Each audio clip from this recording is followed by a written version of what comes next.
Mala out of this world ang comeback role ni primetime queen Marian Rivera sa Kapuso series na My Guardian Alien na mapapanood na bukas. Pero bago yan, nakiindak muna ang Reyna sa dance floor ng All Out Sundays. Makichika tayo kay Aubrey Carampel.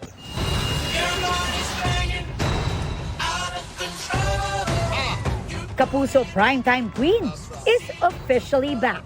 Pero bago maghatid ng roller coaster of emotions sa GMA Prime,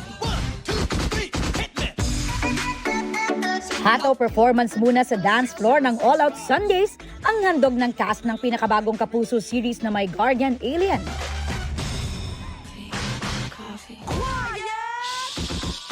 Sa pangunguna ni Marian Rivera,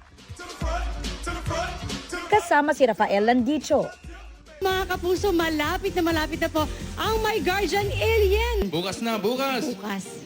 All-out support ang hatid ng Kapuso stars sa reyna ng primetime, gaya ni Alden Richards, Bea Alonzo at Heart Evangelista. It gives me so much pleasure to congratulate you, Madame Marian, because finally, after many years, you are back where you belong on GMA Prime. From my heart to yours, congratulations and welcome back, Queen of Primetime.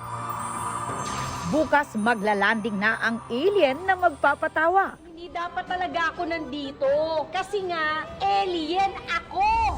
At magpapaiyak sa atin sa primetime. Wag, may anak ako. Marian Rivera in her extraordinary comeback with an out-of-this-world role. Na angel na, alien pa. Bakit kaya ganun yung pakiramdam ko? Kakaiba? Kasama sina Gabby Concepcion, Max Collins, Rafael Landicho at marami pang iba. Kilalanin sila bukas sa GMA Prime pagkatapos ng Black Rider.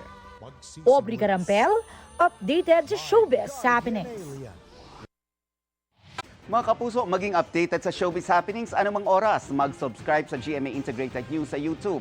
At para sa mga Kapuso abroad, bisitahin ang GMA Pinoy TV at www.gmanews.tv.